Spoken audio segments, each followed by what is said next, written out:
Chapter 4. I don't know just why my successful evasion of chemistry should have floated into my mind there in JC's office. All the time she talked to me, I saw Mr. Munsey standing on thin air in back of JC's head, like something conjured up out of a hat, holding his little wooden ball and the test tube that billowed a great cloud of yellow smoke the day before Easter vacation and smelt of rotten eggs and made all the girls and Mr. Munsey laugh.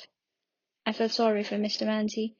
I felt like going down to him on my hands and knees and apologizing for being such an awful liar. JC handed me a pile of story manuscripts and spoke to me much more kindly. I spent the rest of the morning reading the stories and typing out what I thought of them on the pink inter-office memo sheets and sending them into the office of Betsy's editor to be read by Betsy the next day. JC interrupted me now and then to tell me something practical or a bit of gossip. JC was going to lunch that noon with two famous writers, a man and a lady. The man had just sold 6 short stories to the New Yorker and 6 to JC. This surprised me, as I didn't know magazines bought stories in lots of 6, and I was staggered by the thought of the amount of money 6 stories would probably bring in. JC said she had to be very careful at this lunch, because the lady writer wrote stories too, but she had never had any in the New Yorker, and JC had only taken 1 from her in 5 years. JC had to flatter the more famous man at the same time as she was careful not to hurt the less famous lady. When the cherubs in JC's French wall clock waved their wings up and down and put their little gilt trumpets to their lips and pinged out 12 notes one after the other, JC told me I had done enough work for the day and to go off to the ladies' day tour and banquet and to the film premiere, and she would see me bright and early tomorrow. Then she slipped a suit jacket over her lilac blouse, pinned a hat of imitation lilacs on the top of her head, powdered her nose briefly, and adjusted her thick spectacles. She looked terrible, but very wise. As she left the office, she patted my shoulder with one lilac-gloved hand. "Don't let the wicked city get you down." I sat quietly in my swivel chair for a few minutes and thought about JC. I tried to imagine what it would be like if I were Easy, the famous editor, in an office full of potted rubber plants and African violets my secretary had to water each morning. I wished I had a mother like JC. Then I'd know what to do. My own mother wasn't much help. My mother had taught shorthand and typing to support us ever since my father died, and secretly she hated it and hated him for dying and leaving no money because he didn't trust life insurance salesmen. She was always on to me to learn shorthand after college, so I'd have a practical skill as well as a college degree. Even the postals were tent makers, she'd say. They had to live, just the way we do. I dabbed my fingers in the bowl of warm water a ladies' day waitress set down in place of my 2 empty ice cream dishes. Then I wiped each finger carefully with my linen napkin, which was still quite clean. Then I folded the linen napkin and laid it between my lips and brought my lips down on it precisely. When I put the napkin back on the table, a fuzzy pink lip shape bloomed right in the middle of it like a tiny heart. I thought what a long way I'd come. The first time I saw a finger bowl was at the home of my benefactress. It was a custom at my college, the little freckled lady in the scholarships office told me, to write to the person whose scholarship you had, if they were still alive, and thank them for it.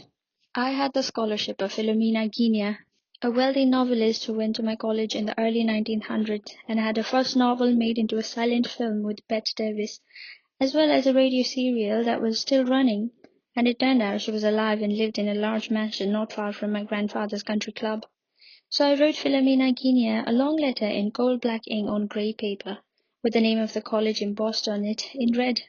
I wrote what leaves looked like in autumn when I bicycled out into the hills, and how wonderful it was to live on a campus instead of commuting by bus to a city college and having to live at home, and how all knowledge was opening up before me, and perhaps one day I would be able to write great books the way she did. I had read one of Mrs. Guinea's books in the town library. The college library didn't stock them for some reason, and it was crammed from beginning to end with long, suspenseful questions. Would Evelyn discern the Gladys knew Roger in her past, wondered Hector feverishly, and how could Donald marry her when he learned of the child Elsie, hidden away with Mrs. Rollmop on the secluded country farm? Griselda demanded of a bleak moonlit pillow. These books earned Philomena Guinea, who later told me she had been very stupid at college, millions and millions of dollars. Mrs. Guinea answered my letter and invited me to lunch at her home. That was where I saw my first finger bowl. The water had a few cherry blossoms floating in it, and I thought it must be some clear sort of Japanese after-dinner soup, and ate every bit of it, including the crisp little blossoms. Mrs. Kenya never said anything, and it was only much later, when I told the debutante I knew at college about the dinner, that I learned what I'd done. When we came out of the sunnily lit interior of the Ladies' Day offices, the streets were grey and fuming with rain. It wasn't the nice kind of rain that rinses you clean, but the sort of rain I imagine they must have in Brazil. It flew straight down from the sky, in drops the size of coffee saucers, and hit the hot sidewalks with a hiss that sent clouds of steam wreathing up from the gleaming dark concrete. My secret hope of spending the afternoon alone in Central Park died in the glass egg beater of Ladies' Day revolving doors. I found myself spewed out through the warm rain and into the dim, throbbing cave of a cab, together with Betsy and Hilda and Emily Ann Offenbach, a prim little girl with a bun of red hair and a husband and 3 children in Teaneck, New Jersey. The movie was very poor. It starred a nice blonde girl who looked like June Allison but was really somebody else, and a sexy black-haired girl who looked like Elizabeth Taylor but was also somebody else, and 2 big broad-shouldered boneheads with names like Rick and Gil. It was a football romance, and it was in Technicolor. I hate Technicolor. Everybody in a Technicolor movie seems to feel obliged to wear a lurid costume in each new scene, and to stand around it like a clothes horse with a lot of very green trees, or very yellow wheat, or very blue ocean rolling away for miles and miles in every direction. Most of the action in this picture took place in the football stands, with the 2 girls waving and cheering in smart suits with orange chrysanthemums the size of cabbages on the labels, or in bathroom where the girls swooped across the floor with their dates in dresses like something out of Gone with the Wind, and then sneaked off into the powder room to say nasty, intense things to each other. Finally, I could see the nice girl was going to end up with a nice football hero, and the sexy girl was going to end up with nobody, because the man named Gil had only wanted a mistress and not a wife all along, and was now packing off to Europe on a single ticket.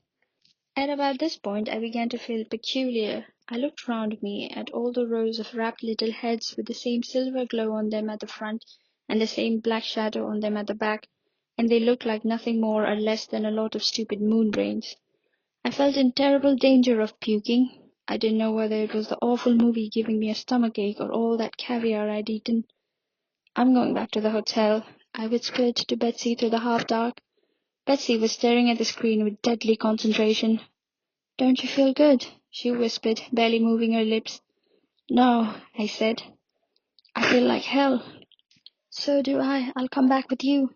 We slipped out of our seats and said, "Excuse me, excuse me, excuse me," down the length of our row, while the people grumbled and hissed and shifted their raincoats and umbrellas to let us pass, and I stepped on as many feet as I could because it took my mind off this enormous desire to puke that was ballooning up in front of me so fast I couldn't see round it.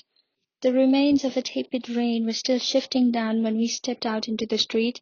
Betsy looked a fright. The bloom was gone from her cheeks, and her drained face floated in front of me, green and sweating.